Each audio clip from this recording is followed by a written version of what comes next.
আপনাদের সকলকে আমি আবারও আমন্ত্রণ জানাচ্ছি আজকের ক্রিমিনাল ল বিষয়ক অনুষ্ঠান এই ক্রিমিনাল জাস্টিস প্রোগ্রাম দেখবার জন্য। আমি যে টপিকটা আলোচনা করছিলাম প্রথম সেগমেন্টে, সেটা হচ্ছে অ্যাকাউন্ট ফ্রিজিং অর্ডার, যে ন্যাশনাল ক্রাইম এজেন্সি পুলিশ তারা এখন আপনার অ্যাকাউন্ট ফ্রোজ করতে পারবে, আপনার বুঝতেও পারবেন না, এবং আপনার পয়সা কড়ি যেগুলো আছে সেগুলো তারা জব্দ করতে পারবে। এটা জানুয়ারি 2018 সালে আসছে এই আইনটা, এবং এরপরে প্রায় 400 জন স্টুডেন্ট অ্যাকাউন্টকে ফ্রোজেন করা হয়েছে মানি লন্ডারিং এর জন্য সাসপেক্ট করে, এবং 400,000 পাউন্ডের তারা 400,000 পাউন্ডের এবং 95 জনের স্টুডেন্টের অ্যাকাউন্টও ফ্রোজেন করা হয়েছিল। এবং আপনার এগুলো সিরিয়াস ফ্রড অফিস আপনার অ্যাকাউন্ট ফ্রিজিং অর্ডারটা ইউজ করছে আপনার 1.5 মিলিয়ন পাউন্ড ব্যাংক অ্যাকাউন্টের মধ্যে যেটা আছে একজন কনভিক্টেড ব্যক্তি ফ্রডের জন্য, তার পয়সাগুলো তার কাছ থেকে উদ্ধার করার জন্য এই অ্যাকাউন্ট ফ্রিজিং অর্ডারটা আপনার ইউজ করেছে serious fraud office. It would be a surprise if we don't see more use of account freezing orders in the near future. আমরা অবাক হব আমরা যদি না দেখি এটার বেশি বেশি প্রয়োগ হচ্ছে। এটা আমরা দেখতে পাবো এখন থেকে অনেক বেশি হচ্ছে এগুলা, কারণ দ্য ল এনফোর্সমেন্ট এজেন্সিস তাদের আপনার এটার এইমটা হচ্ছে ক্লিয়ার, পরিষ্কার। এইটা অথরিটিসকে একটা সুযোগ দিবে যে ওয়েলথ, যে সম্পদ, টাকা পয়সা যেগুলো লিঙ্কড টু সাসপেক্টেড ক্রিমিনালিটি, আপনার ক্রিমিনাল অ্যাক্টিভিটির সাথে জড়িত আছে এই পয়সাগুলো, সেগুলো ব্যাংক এবং বিল্ডিং সোসাইটিতে যদি রাখা হয় সেগুলো তারা পুনরুদ্ধার করতে পারবে। এটাই হলো তাদের এইম, এবং এটা প্রচুর পরিমাণের পয়সা তারা পাচ্ছে। এইটাও একটা আপনি বুঝতে পারেন, অনেক মিলিয়নস অফ পাউন্ড তারা পাচ্ছে। ওই যে ফ্রডের জন্য ভিকটিমকে ফ্রডের জন্য কনভিক্টেড হয়েছে, তার ব্যাংক অ্যাকাউন্ট ফ্রোজেন করে 1.5 মিলিয়ন নিয়েছে। When the Proceeds of Crime Act 2002 came into force, the part received the most fanfare was not the sections relating to money laundering, but Part 5.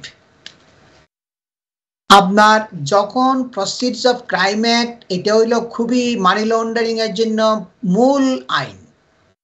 Proceeds of Crime Act 2002 যখন আসছিল, money laundering এর জন্য এইটাই সবচেয়ে উল্লেখযোগ্য আইন। কিন্তু এখানে সবচেয়ে বেশি মানুষের কাছে বহুল প্রচারিত হয়েছিল সেটা হচ্ছে কি আপনার পার্ট 5। এটা হইল কি ফরফিচার অফ ক্যাশ ফরফিট করা। এই আইনের মাধ্যমে আপনার authority, police, national crime agency যে পয়সাগুলো সাসপেক্টেড আনলফুল কন্ডাক্ট থেকে আসছে বলে মনে হচ্ছে ওগুলো তারা রিকভার করতে পারবে, ফরফিট করতে পারবে। এইটাই আপনার সবচেয়ে বেশি আলোচনা হয়েছিল। তারপর হচ্ছে কি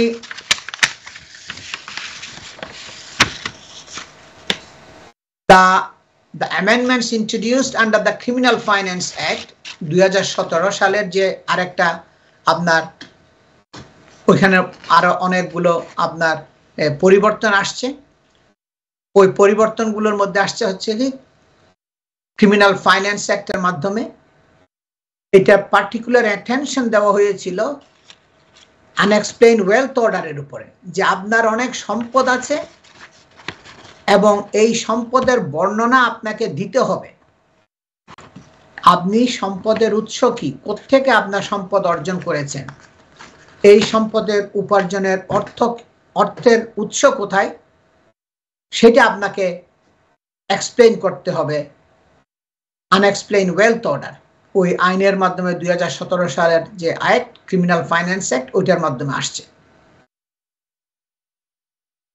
also account freezing order and account for future order, ওই ফাইন্যান্স অ্যাক্টের মাধ্যমে আরো ইন্ট্রোডিউস করা হয়েছিল যে ব্যাংকের অ্যাকাউন্ট ফ্রোজেন করতে পারবে এবং ব্যাংকের থেকে যে পয়সাগুলো আছে ক্রিমিনাল অ্যাক্টিভিটি থেকে সাসপেক্ট হচ্ছে, সেগুলো তারা জব্দ করতে পারবে। This created powers to freeze the accounts, contents in the bank and building society. Contents মানে যে পয়সা করি যেগুলো আপনার ব্যাংক এবং বিল্ডিং সোসাইটি অ্যাকাউন্টের মধ্যে আছে, সেগুলো তারা জব্দ করতে পারবে। Just as cash, that could be forfeited in the same way with a forfeiture order. তারা যে ক্যাশ যেরকম ফরফিট করতে, আপনার যদি ক্যাশ পায় হাতের মধ্যে, এটা তারা ফরফিট জব্দ করতে পারবে এবং আপনাকে প্রমাণ করতে হবে এই ক্যাশ পয়সার উৎসটা কি।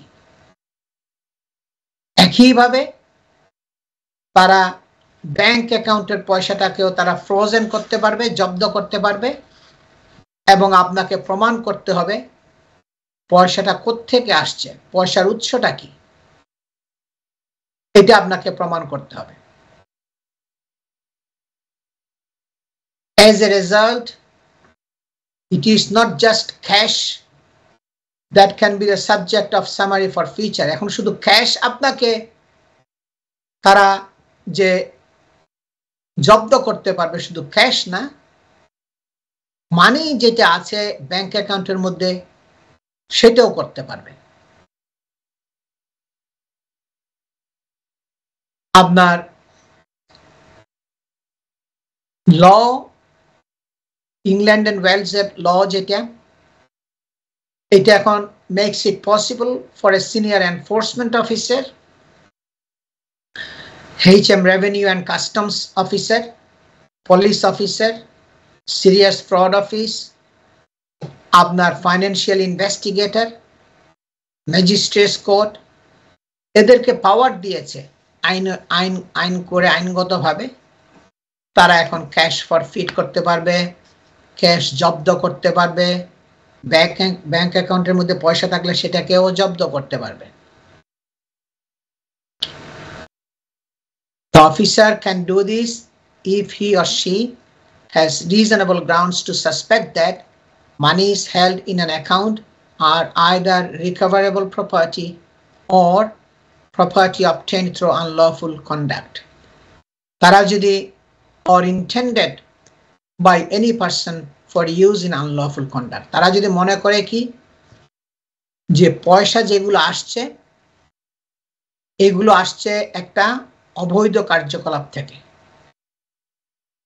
অথবা এই পয়সাগুলো অবৈধ কার্যকলাপের মধ্যে ব্যবহার করা হবে, অথবা এই পয়সাগুলো নেওয়া হয়েছে এমন একজনের কাছ থেকে যে অবৈধ কার্যকলাপের সাথে জড়িত আছে, অথবা ইন্টেন্ট করতেছে অবৈধ কার্যকলাপের মধ্যে জড়িত হবে, এবং মিনিমাম ব্যালেন্স অ্যাকাউন্টের মধ্যে থাকতে হবে 1000 পাউন্ড, এবং কোর্টের মধ্যে যে অ্যাপ্লিকেশনগুলো যেমন করবে আপনাকে কোনো নোটিশ দিবে না, আপনাকে না জানাইয়াই এই অ্যাকাউন্ট ফ্রিজিং অর্ডারটা কোর্ট থেকে বের করে নিবে, আপনি জানবেনও না। এটা হইল সবচেয়ে আপনার মানে ডিফিকাল্টি, যে আপনার অজান্তে আপনার বিরুদ্ধে এই অ্যাকাউন্ট ফ্রিজিং অর্ডারটা বের করবে। The freezing of the account is the first stage. আপনার অ্যাকাউন্টকে ফ্রোজেন করা, এটা হলো একটা প্রথম স্টেজ আপনার তাদের প্রসেসের মধ্যে। তারপরে সেকেন্ড স্টেজ হলো পয়সাগুলোকে ফরফিট করা, জব্দ করা। তারপরে ওগুলোকে ফরফিট করা মানে জব্দ করা। প্রথমে হইলে আপনি নাড়াচাড়া করতে পারবেন না, উঠাইতে পারবেন না, তারপর হলে ওগুলো পয়সাটা তারা জব্দ করবে। There are two routes that the police can follow to pursue forfeiture. তারা পুলিশ দুইটা রুট আছে কিভাবে আপনার পয়সাগুলোকে জব্দ করবে। The first route involves the account forfeiture notice being given by the police to the person affected. যে তোমার account four feet করা হয়েছে, এটা ফরফিট করব আমরা, এটা একটা নোটিশ তারা দিবে। অ্যাকাউন্টটা জব্দ করব, পয়সা করে আমরা নিয়ে যাব, একটা নোটিশ দিবে। এবং ওই এখানে এক্সপ্লেন করা হবে the notice set to be forfeited and will specify a period of time for any objection to that process. যে তোমার কোনো যদি অবজেকশন থাকে, এই নির্দিষ্ট সময়সীমার মধ্যে তুমি অবজেকশনটা আমাদেরকে জানাতে হবে, তোমার কি অবজেকশন আছে। If there is no objection, then the account forfeiture আপনার প্রসিজারটা আপনার তারা অর্ডারটা পাইয়া যাবে, কারণ কোনো অবজেকশন তার পক্ষ থেকে আসে নাই এবং ম্যাজিস্ট্রেট কোর্টে এটা অর্ডারটা দিবে। এবং অর্ডারটা দিলেই এটা অনিবার্য যে আপনার পয়সাটা তখন তারা জব্দ করতে পারবে। আর সেকেন্ড রুট হচ্ছে there is no challenge, it is known. There will be a challenge or where objection is made under the notice.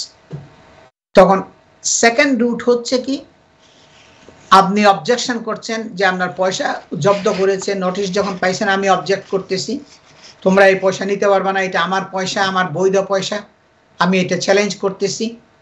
Objection যখন করবেন তখন এটা আর একটা ডিফারেন্ট প্রসিজার ফলো করবে। কোর্টে আপনাকে ডাইরেকশন টাইম টেবল সেট করবে এবং কিভাবে কোন তারিখের মধ্যে কয় তারিখের মধ্যে আপনাকে উত্তর দিতে হবে, জবাবদিহিতা আনতে হবে, আনসার করতে হবে, এবং এগুলো একটা ডাইরেকশনস টাইম টেবল সেট করবে। ওই সময়ের মধ্যে আপনি আপনার জবাব দিতে হবে যে আপনার পয়সাগুলো বৈধ পয়সা, অবৈধ পয়সা না, এটা বৈধ উপার্জন থেকে আসছে। আপনার seizing a large amount of cash that a person has on them and then asking that individual to explain how they came to have it is a logical way of line of questioning. যে যখনই আপনার অ্যাকাউন্টের মধ্যে যথেষ্ট পয়সা থাকবে তখন স্বাভাবিকভাবেই আপনাকে উত্তর দিতে হবে, এক্সপ্লেন করতে হবে, আপনাকে লাইন বাই লাইন সবগুলো গো থ্রু করে কিভাবে পয়সাটা আসছে, কোত্থেকে আসছে, কখন আসছে, পয়সার উৎসটা কি, সৎ উপার্জনের এক্সপ্লেনেশন আপনাকে দিতে হবে। এবং কোর্টও আপনাকে এই কোয়েশ্চেন আদি করবে যে আপনি আনসার করেন আপনি পয়সাটা কিভাবে পাইছেন সেটা। এটাই হলো একটা যুক্তিসঙ্গত প্রশ্ন আদি কোর্ট আপনাকে করবে। এইটা হলো আপনার কোর্টের প্রসিজার গুলো হবে যদি আপনি অবজেকশন করেন।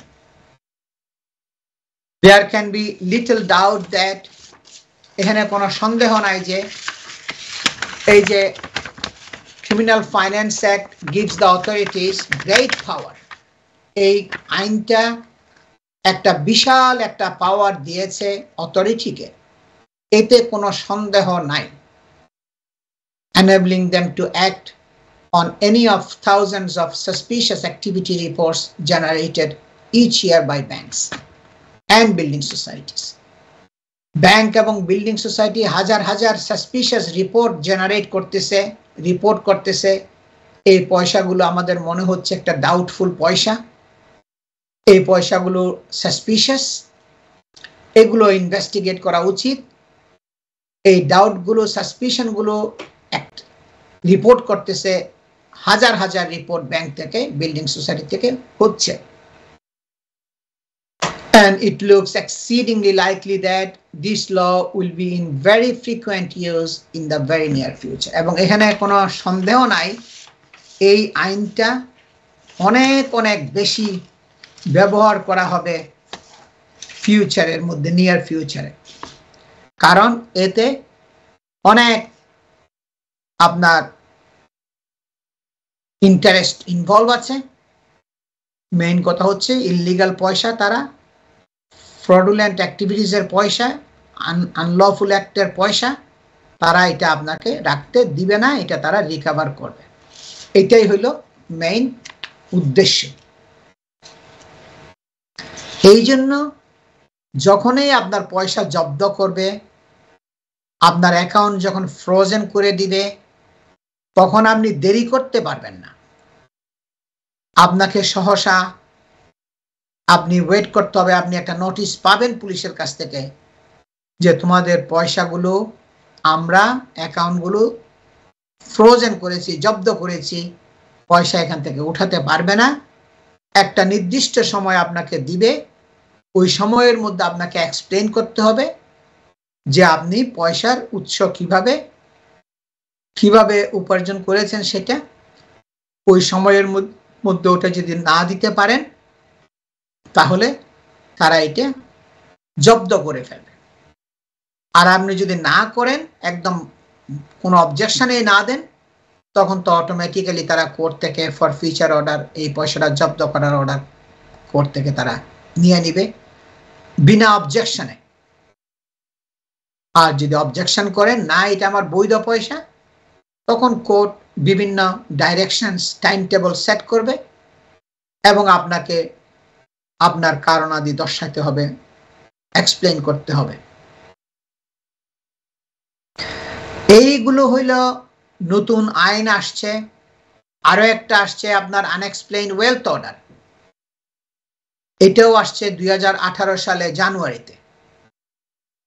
যে আপনার যদি সম্পদ থাকে, আপনি কিভাবে এই সম্পদের মালিক হয়েছেন? আপনি তো হয়তো কাজ করেন না, ছোটখাটো কাজ করেন বা ট্যাক্সি ড্রাইভিং করেন বা বড় কোনো কাজ করেন না।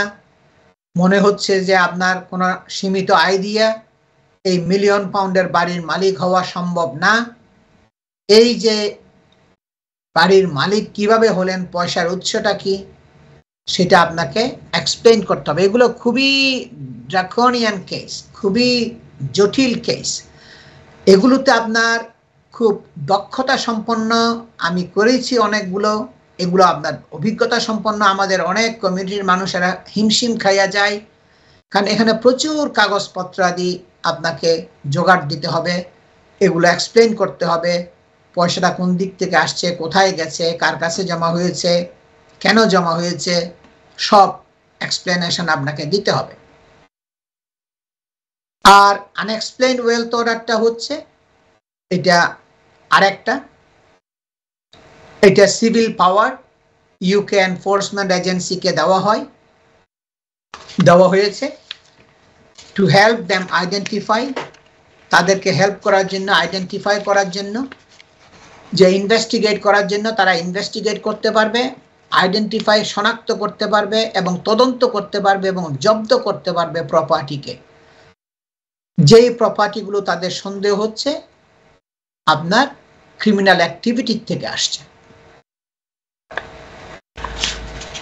খুবই আপনার ড্রাকোনিয়ান ল, খুবই জটিল, খুবই আপনার এগুলা মানে খুবই পীড়াদায়ক যখন এই কেসের মধ্যে পড়বেন যে আপনি যে মিলিয়ন পাউন্ডের বাড়িতে থাকেন, এই বাড়িটার মালিক আপনি কিভাবে হয়েছেন, পয়সাটা আসছে কোত্থেকে, আপনাকে এক্সপ্লেইন করতে হবে। এই যে কেসটা যখন আপনার উপর আসবে, তখন হিমশিম না খাওয়ার তো আর উপায় থাকে না, হিমশিম খাওয়া ছাড়া কোনো পথ তো আর থাকে না। সো এটা আপনাকে খুবই কেয়ারফুলি হ্যান্ডেল করতে হবে এবং আপনার কোনো অভিজ্ঞতা সম্পন্ন, দক্ষতা সম্পন্ন লয়ারের কোনো বিকল্প নাই। আমি শুধু একা করি না এই কেসগুলো, আমি খুবই দক্ষতা সম্পন্ন ব্যারিস্টারকে আমি এনগেজ করি। আমি ক্লায়েন্টকে জিজ্ঞেস করি, দেখেন আপনার জন্য এই ব্যারিস্টারকে আমি এনগেজ করেছি, যে আমার কাছে শখানেক ব্যারিস্টার আছে যারা আমার জন্য এত বছর ধরে কাজ করতেছে। এর মধ্যে আমি মনে করি এই ব্যারিস্টারের অভিজ্ঞতাটা খুবই আপনার অ্যাপ্লিকেবল আপনার কেসের জন্য, তার এই খাতে অনেক অভিজ্ঞতা আছে। তখন আমরা এই কেসগুলো ওইভাবে হ্যান্ডেল করি। এই আনএক্সপ্লেইনড ওয়েলথ অর্ডারটা যখন আসছে এবং তখন এটা বার্ডেন হচ্ছে কি আপনার উপরে, rather than the enforcement agency. এটার আইনটা করা হয়েছে এমন ভাবে, এবং এতে আইন করা হয়েছে যে এটাকে প্রমাণ করার দায়িত্ব হলো আপনার, আপনার ল এনফোর্সমেন্ট এজেন্সি না। আপনাকেই প্রমাণ করতে হবে যে আপনার সম্পদের উৎস কোথায়, পয়সা উপার্জনের উৎস কোথায়, সৎ উপার্জন কিনা। এই যে সৎ উপার্জনটা আপনাকে প্রমাণ দিতে হবে। To prove how they have accumulated their wealth and to raise evidence to verify the source of the wealth. এটা আপনারই দায়িত্ব হয়ে পড়বে কিভাবে আপনি এই সম্পদগুলো জমা করেছেন, অ্যাকুমুলেট করেছেন, কেমনে এই সম্পদের মালিক হয়েছেন, এবং এগুলো যে সম্পদ, এই সম্পদের সোর্স, উৎস কি, আপনার পয়সার উৎস কি, এই পয়সার উৎস আপনাকে প্রমাণ করতে হবে কোর্টের কাছে এবং পুলিশের কাছে।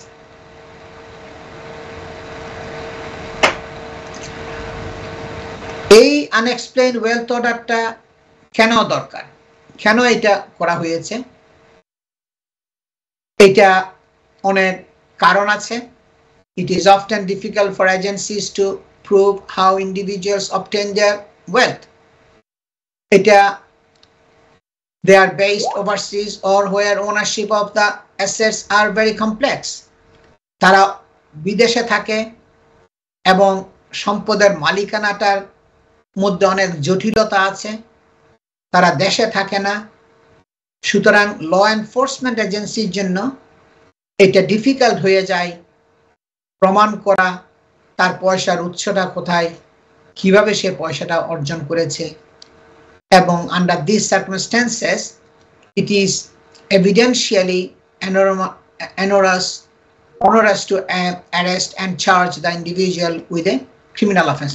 তখন এটা একটা তাদের দায়িত্ব পড়ে যায়, তাদেরকে একটা এটার উপর চার্জ করা, এবং তখন আপনাকে এটা এক্সপ্লেইন করতে হবে আপনার পয়সার উৎসটা কি।